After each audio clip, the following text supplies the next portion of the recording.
I guess you had like 19 in the second half, and that we weren't dissing you by any means, but we said at halftime it just seems like Jalen's just kind of in a little bit of a funk. But what kind of happened at halftime to kind of get you going in the second half the way you did?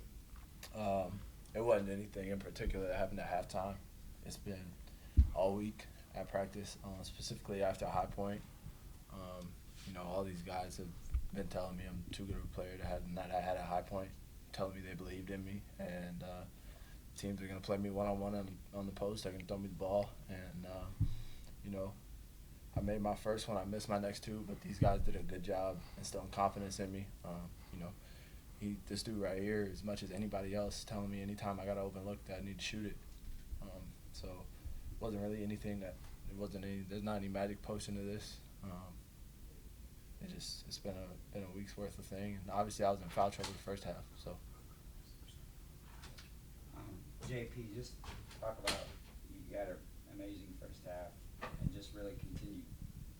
It seems like when you hit your first shot or two, your confidence stays there for the rest of the game. Just talk about how you got more comfortable as the season's progressed at the point.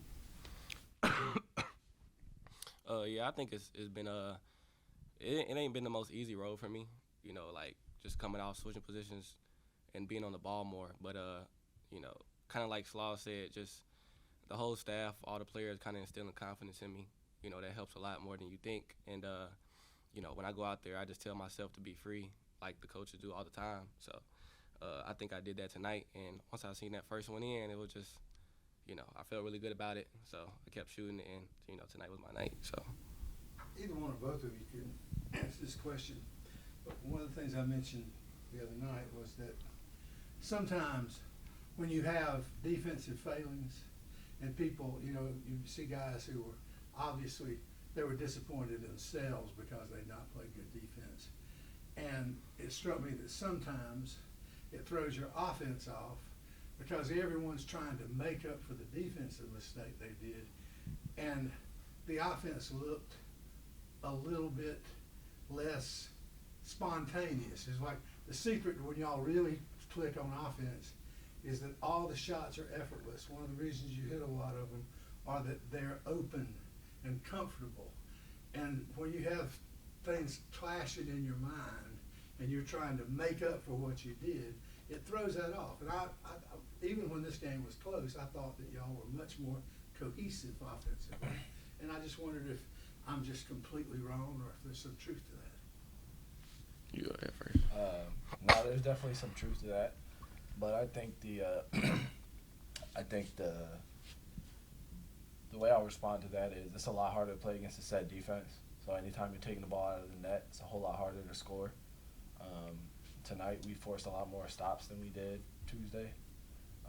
So obviously it's easier to play against a team in transition. Transition's where we're best. So makes the game a whole lot easier when you don't have to take the ball out of the net, play against a set defense. You can confuse matchups in transition and all that kind of stuff.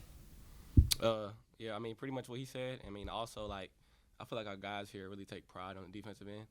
So, we work on it so much, and it's something that's so valuable to us as a team, as a program that, when guys score, yes, I mean, it can be a little demoralizing, especially when it's on you. But, a lot of things we're trying to do now is preach that next play mentality. Is it fair to say that Tuesday's game sort of lit a fire in the team today? Say again? I mean, the disappointment of Tuesday lit a fire under the team today. Well, we don't lose at Timmons, and we surely don't lose 2 in a row at Timmons. So I think that was enough incentive in and of itself. And then the fact that, not everybody, we had people that didn't play well, but we just wanted to get the sour taste out of our mouth. We went really hard these past 2 days in practice, and everybody was just excited to get back out there. JP, can you speak a little bit about the flexibility of this team? I mean, you're the point guard, but it's not like Mike can't do point guard things. I mean, he leads the team in assists. You still get your assists, but you also have 7 rebounds in addition to knocking down 5 threes. It seems like you guys all can assists, or excuse me, Slawson team assists. You know, everybody has that same kind of, they can rebound, they can assist. Is that make it more difficult for teams to kind of defend you guys when all of you guys can do so many different things well? Yeah, I would agree with that statement. I think you know, the coaches do a really good job at bringing in guys who are all about winning. And some of the things we say when we want to win is, you know, we want to defend, we want to move the ball, fly around on D. And I think honestly we just all buy into that. You know, so in case, you know, who knows? It might not be Slaw's night on the board, but it would be G's. It might not be Mike's night on the points, but it might be mine. You know what I mean? So I think just buying into that as a culture and for this program, that's something that's worked out for us It's well. almost like you don't have a 1, 2, 3, 4, 5. Right. You're all kind of mixing them all together. Mm-hmm. Jalen, what things did you guys do, talk about that you made an adjustment from the High Point game defensively to tonight? What simple things did you guys talk about? We closed out really poorly. We gapped the ball really poorly, and we didn't sprint back and set our defense up. We let them have way too much in transition. Those were the three things we focused on, and we did a good job of that for probably 36 minutes today. You know, those last 3 minutes, 11 got a little loose on us, but other than that, I feel like our defense was pretty solid.